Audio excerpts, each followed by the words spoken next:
राधे राधे भक्तों, हमारे चैनल भक्ति विद गीतिका में आपका स्वागत है। भक्तों, आज की इस वीडियो में हम जानेंगे लड्डू गोपाल जी को स्नान कराने के बाद उस जल का क्या करें। लड्डू गोपाल जी को जल स्नान कराने के बाद उनके जल का क्या करें। लड्डू गोपाल की सेवा करने वाले हर व्यक्ति के मन में ये सवाल जरूर आता होगा कि आखिर लड्डू गोपाल जी को स्नान कराने के बाद उस जल का क्या करना चाहिए। शास्त्रों के अनुसार भगवान को स्नान कराने के बाद जो जल है वह चरणामृत के समान हो जाता है। ऐसे में इसका निस्तारण बहुत ही सोच समझकर करना चाहिए। प्रेमानंद जी महाराज ने बताया है कि आखिर लड्डू गोपाल जी के स्नान के जल का क्या करना चाहिए।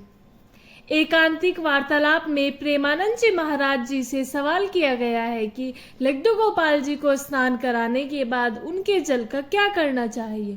इसका जवाब देते हुए प्रेमानंद जी महाराज ने कहा कि लड्डू गोपाल जी को जो स्नान कराने के बाद उसका जल या तो आप तुलसी जी में अर्पित कर सकते हैं या थोड़ा सा खुद ग्रहण कर लीजिए चरणामृत के रूप में, और उसके अलावा जो बचता है वो आप तुलसी जी में अर्पित कर सकते हैं।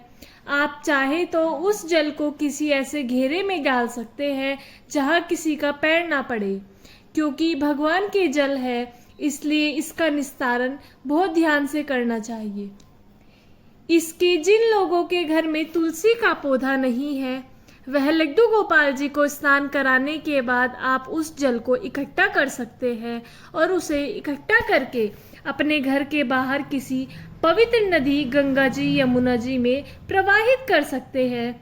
वहीं लड्डू गोपाल जी को रोजाना फूल आदि अर्पित करते हैं तो उन फूलों को इकट्ठा कर ले, फिर किसी पवित्र नदी के पास जाकर किनारे पर एक गड्ढा खोदकर उसमें सभी फूलों को डाल सकते हैं। बता दें कि पद्म पुराण और नारद पुराण में उल्लेख है कि भगवान विष्णु या उनके अवतारों का अभिषेक जल अत्यंत पुण्यदायी होता है। ऐसा जल रोग दोष और पापों का नाश करता है। पुराणों में बताया गया है कि भगवान को स्नान कराए हुए जल को नाली या किसी गलत स्थान पर ना बहाए, क्योंकि यह जल भगवान का स्पर्श पाया हुआ है और इसका अपमान पापदायक हो सकता है।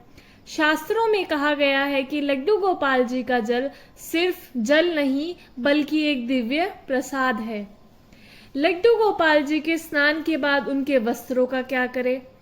शास्त्रों के अनुसार आप लड्डू गोपाल जी के स्नान में जो वस्त्र इस्तेमाल होते हैं उन्हें भी बहुत सावधानी से धोना चाहिए, साथ ही उन वस्त्रों को संभाल कर रखना चाहिए।